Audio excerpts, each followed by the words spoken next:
Selling the soundtrack.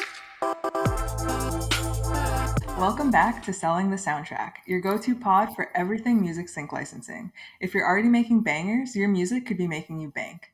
Today we're here with Jay Ward. He owns Painted Face Entertainment, which is a boutique music catalog focused on sync licensing for film, TV, advertisements, video games, and trailers. He works as an account exec at disco.ac. And for those who are new to sync and listening to this, Disco is an absolutely essential tool for artists and producers to share your music with supervisors, libraries, sync agents, and more. Thanks so much for being here today, Jay. Thanks for having me. Could you share with us a little bit more about your journey and your company? Yeah, definitely. So, my journey into sync, I would say, kind of started where I would imagine a lot of people started, which was around the pandemic time, where you could no longer gig and you had to figure out alternative means of income and making money in music. So that's kind of where it started for me. I was already traveling, so I was like really focusing on my music at that point too. But I wanted to find out more about sync and found this program that was being advertised and happened to jump into it. And it totally changed my world. It was a 6-month course, met a ton of amazing artists, producers, and songwriters, some of which I still write with and produce and work with today, which is great. But yeah, it totally changed my world as far as learning about sync and the ins and outs of it and how to navigate. So from that, I started producing more with that in mind and had a few placements. And when I started getting some placements, people who I worked with were taking note of that and they'd be like, hey, send my music where you send, your music so I can get some placements too. And I'd be like, all right, sure. So I would just forward them along to the different libraries that I was working with, their catalogs. And I did that for a minute, and then I was like, "Yo, why don't I just represent them instead of sending them other places? Because like these are really dope people that I'm working with already." Yeah, And totally. that was like the birth of my business, and so that's kind of how Painted Face started. And it just grew from there, and working with some really cool artists and producers, and just getting some nice placements, and things are going well. And what are you into now? Like, what do you, as a sync agent, what do you find is really sellable right now? To be honest, in the world of sync, it depends on what angle you're going after because there's so many different facets of the world. There's if you're going after trailers or promos, or if you're going after in-show placements, if you're going after advertisements. So that really depends and dictates what kind of music you're looking for. Most likely, like for advertisements, you're gonna need upbeat, in your face kind of stuff because that's what ads want to do is catch you, boom, or really unique sounding songs that are gonna just catch the ear versus Mm-hmm. like in show placements could be songs that are maybe like more artist type songs but still have enough dynamic in them production wise to be used for sync, but not so much, so it really depends on what part of sync What that you're you're going trying for. to work in. Yeah, so that's the cool Right. part about sync too, is like it really doesn't depend on what kind of music you make. Like you don't have to change up what you do. You just find that lane of what you do and then find where it works in the market, whether Mm-hmm. it works in a bigger play or if it's more niche. And then if it's more niche, then you find those niche players and the people who are in that arena in sync, and then you kind of work your way in. So just like get connected with the right people Yeah, and you will find a absolutely. home for your music. Yeah. Absolutely. And for those listeners that are kind of new to sync, could you explain like what disco is? So disco was created by music supervisors. For those who are new to sync, music supervisors are typically the ones who are helping dictate what music is being used in a project, that they're working on, or a film, be it a film or commercial or like what we've discussed before. But disco was created by a music supervision company over in Australia, and it really blew up in that music supervision world, sync world. But from that, it's exploded into other markets, such as just major labels and major publishers, down to indie labels, indie publishers, content companies, media companies, and now we just launched an artist plan in August. So artists, like everybody on one platform, and it just makes it very easy for you to store your music with all of the metadata and rights holders information on it and share it to music supervisors who are using that platform to store all of their music in when they do their searching. So it Mhm. just makes it easy to send files back and forth that are complete and have everything that they would need to license your music. I'm glad you mentioned metadata because Yep. that's also very important in this Yes. industry. So again, for those that are super new to sync, could you explain like what metadata is and why do people need to be aware of, making sure that's all input properly into their disco?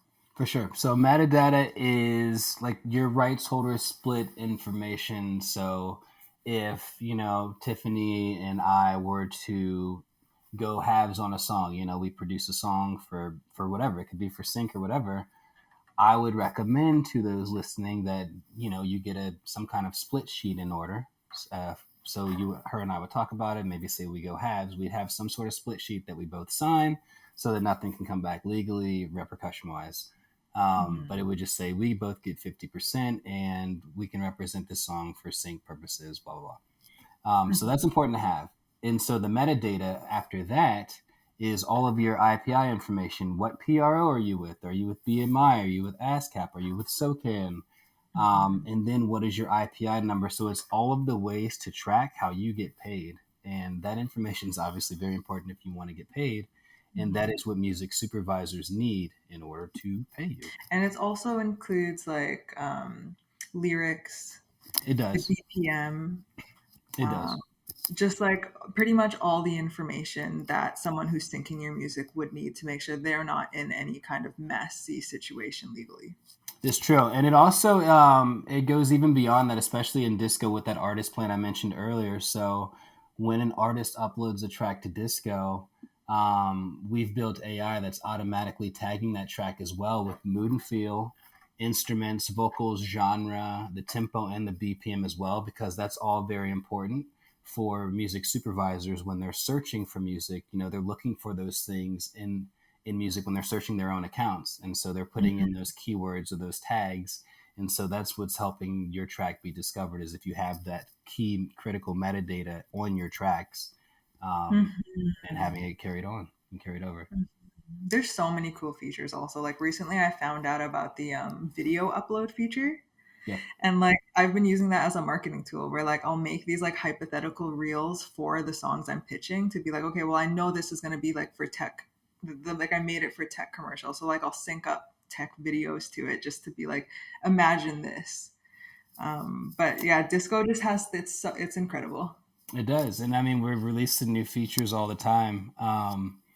And we've released nesting, so that's on the artist plan as well. Excuse me, where you can nest different versions, so you have your main finished track, and then it's just a way to help keep you organized. So you have your main finished track, and then attached to that you can have different versions of that track. So especially in sync, which is especially key, is to have an instrumental version whenever you are pitching your music, and that is for the Mhm. editor. And you can Yeah. even go further and make an acapella version. You can make cut downs if you wanted to, but I Yeah. would at least recommend making an instrumental version if your song has lyrics, because they will need that when they're, if your song is chosen, they might, maybe it's in a scene where there's dialogue and they don't want you, if you're a hip hop artist, they don't want your rap lyrics all over the scene as they're trying to like talk or do whatever they're doing.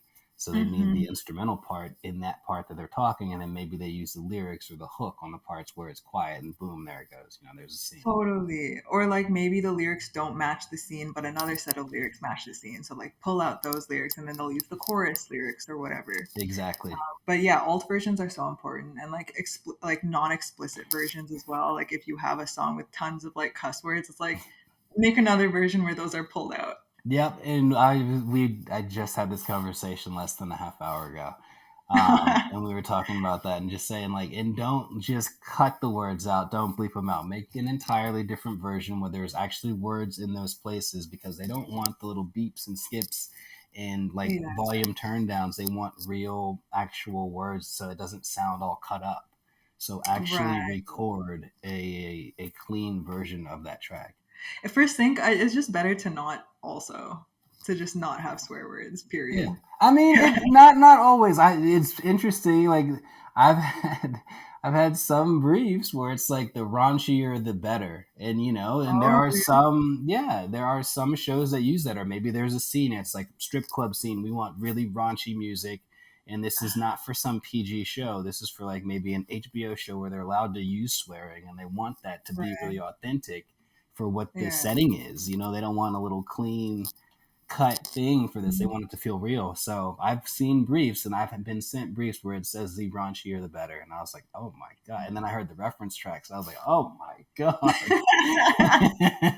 I don't even have anything like that. Like I don't mess with music like that. Like, nah. Okay, that's good to know. Yeah, that So kind of yeah, ties back into what you were saying before, where like everything kind of just depends on what you're going for. it all depends. Yeah. Is there anything else, any other tips you want to give the listeners? I would say when it comes to sync, just be patient. It's not you're not don't think that you're just going to jump in and just get a bunch of placements and just get super rich and all of this stuff. So don't, if you see that hype ever, like don't believe that, but just understand that it's a long game. And Hmm. obviously make sure that your music is up to par. Study what's relevant, study what's current, study what's being used. Like if you're going to get into this industry, then be a student of the game and actually take it seriously, because there are people who will, and they will get the sinks because they're the ones doing the research. Um, and again, just like be easy, be a cool person to work with. Collaboration, I always preach and sync. You know, if you're a producer, work with artists. In some aspects, it's better to have artists on the track because it's more easily pitchable. Um, Hmm. or it might garner a higher payout fee. Hmm. Um, so be cool to collaborate with, and don't and be open to making different genres outside of what your norm is, because that's the fun part of sync too. If it you feel like it's going to tarnish your artistry, then make a moniker, make a different thing that you release it under, or that your collaboration group releases it under, so it doesn't even mess with what you have going on. But always be Hmm. open, be cool, be patient. Be casually persistent. Like, don't be overbearing when you're reaching out to music supervisors and be like, hey, did you listen to my music? No, just like know that they're getting sent a lot of stuff. So just play it Hmm. cool, give it a few weeks, and then, reach out with the newest stuff you have, but make it relevant to what they've worked on. So do your research. Yeah, When you say that producers should work with artists because it's easier to pitch the music, is that because the artists already are branded, so it like gives it more of a human element? it depends. Like I mean, in sync, they're not always looking for sync tracks. Sometimes they want artists. They more so than not, they want artists that have something going on with themselves, because sometimes it feels cool for them to break this indie artist that's up and coming, and boom, they get a sync spot, and now they've exploded or something. So, but it's not just like being picky about like, oh, I'm only going to work with artists who got some stuff. It's like just collaborate with artists in general. There's like kind of categories to it. Oftentimes, an instrumental will go into like a production music library, which is like a library of instrumentals basically, and it's like background type music that can be used, but it's like a massive library versus like a track with an artist on it that can be pitched. Like, this sounds like her. Or Hmm. oftentimes, you'll get a brief and they're looking for someone that sounds like this top artist. What do you have?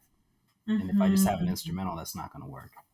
Okay, that's good to think about. Yeah, collaboration is obviously is very important. Everyone keeps saying that too, and I also believe that. Where like your output is like 2 times to 3 times as high when you're working with somebody else, just because you get different ideas, workflows faster. Like we all have different strengths and weaknesses, so it's Yep. like when you can work with somebody who kind of fills those gaps for you, it makes the whole process so much more easy and fun. It does, and it opens you up to new ideas and new things, especially when you're collaborating with different people too. And what's cool about if you apply it to sync, different people are working with different sync agencies. Let's say that you want your music to be pitched by an agency. I might be having my music, back to the example of you and I collaborating on a song. I might be having my music repped by agency 1 and 2, whereas you had your stuff. You've messed with maybe this agency over here. So now we've done a collaboration. Now some of your work are in these catalogs that you Mhm. never have been in before, and they might be like, "Hey, I love your stuff, Tiffany. Like, send us more stuff." So it's like it just is like a spider web network effect when you're branching out and being collaborative like that. It's pretty Mhm. crazy. And I find when you start collaborating with people, kind of more doors open. Like when I was first getting into sync, I'm like, how am I gonna find any producers or artists in sync? I don't know anybody. But it's like you find one person and then all of a sudden you know another, and like it's just yeah, you absolutely 100% I agree. Yep. Are there any other features of disco that you think would be really useful to artists trying to stand out? I would, if I was an artist pitching my music, whether it be for sync or maybe you're a producer pitching your beats to an A&R team, if you're on Disco, I would recommend creating an artist page, which looks very branded to who you are. You can have an image of yourself, several images. You can also embed a video, Hmm. and also a playlist of music. So I would create a sampler. If I'm an artist pitching for sync, I'd create a sampler of maybe my top 5 tracks and Hmm. put them on an artist page that looks very clean. And a really awesome part about Disco is it keeps all these listening stats, so I can see who's listened to it, how many times they've listened to it, which tracks they've listened to. So that's Hmm. why I would use it. I'd create an artist page, put my sampler on there, and start pitching using that, Hmm. just so that I can see the kind of traffic, because it kind of gives you feedback. A, you can see if people are actually listening to your music, and B, if they are, Hmm. you might see which tracks are resonating the most amongst people. And then, the cherry on top is that it also looks really good. Hmm. It's just more cohesive and aesthetic. It is aesthetically like pleasing, and it just looks really sleek and elegant, and it looks like music versus just a link that they click to and they have to open another folder with another bunch of links. It just is presented in a well looking way. Polished. Yeah. Yeah, totally. And like, you have your cover art, your like nice song titles there. They can see Yep. the waveforms also to know like, oh, like if it was for commercials, for example, it's like, oh, there's clearly some edit points in this or like You got whatever. it. You got it. Cool. And there's multiple forms they can download in, but the best part, why supervisors love Disco is if you're using that, if they like that track or that whole playlist of files, they can just push the little save to Disco button and it's straight into their account. They don't need to waste time downloading and uploading or taking up space on their computer. So, Hmm. I mean, that's just one of the many reasons why Disco I would recommend, especially if you're getting into sync, then yeah, Disco 100%. But even Hmm. outside of just sync, just as an artist, you're going to be storing your music somewhere. So Hmm. why not be on a platform where you can have all of your files and assets organized? Nice. I Yeah. think I mentioned the artist plan comes with unlimited storage, so you Oh. can store photos, videos. You can store multiple different formats of files on Disco, and it's unlimited. And it comes with 2 seats, one for the artist, one for the manager, or if it's a duo. And you can also add seats, and it's only $12 a month. So and you would literally be on the same platform that music supervisors are on for sync. So if that is something you're looking to do, you're right there as well. And are there any common like difficulties or mistakes that you find artists have when using Disco? Not including metadata. Yeah. Yeah. Not putting metadata in, not putting Yeah. in even the smallest bit, like your contact info. Like that stuff's highly important. Again, if someone wants to use your track, they got to have that stuff. So not including metadata would be the biggest Hurdle. mistake, I would say. And if Yeah. you're going to go the extent of using Disco and like creating these elegant looking pages, then definitely have the cover art, like you mentioned earlier. Don't just have like that file play button grayed out. Like have a good looking cover art. So it's just all of artists nowadays. It's all about your branding. Whether you're artist, producer, whatever you're doing, if you're in music and you're trying to make that an actual career, or you're trying to make money in it, it's about your branding. So Yeah. do what's appropriate, because again, there are others out there that are going to, and they're going to have a leg up. Yeah, I think people just need to learn to love the whole process. Yeah. Like you need to enjoy also the business side too of the, doing the outreach and admin, making the cover art, choosing the name. Like it's all part of it. It's all very essential.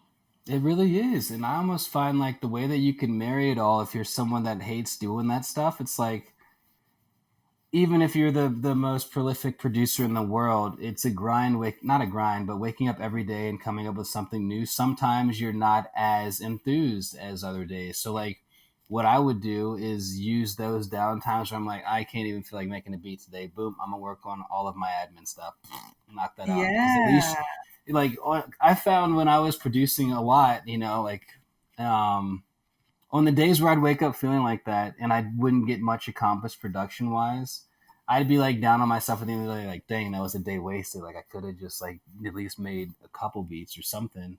Whereas mm-hmm. like when I finally clicked with like just do the business stuff, like I at least at the end of the day felt like I did something and You I did was something. accomplishing something towards my business. So yeah. Yeah, 100%. And then also, like for me too, when I do the business admin stuff, I'm like, "Oh, I can't wait to go like back to producing. It's like a Yes. necessary break." Yeah, Yeah, exactly. cool. This conversation has been awesome. Is there any last words that you want to say before we wrap up?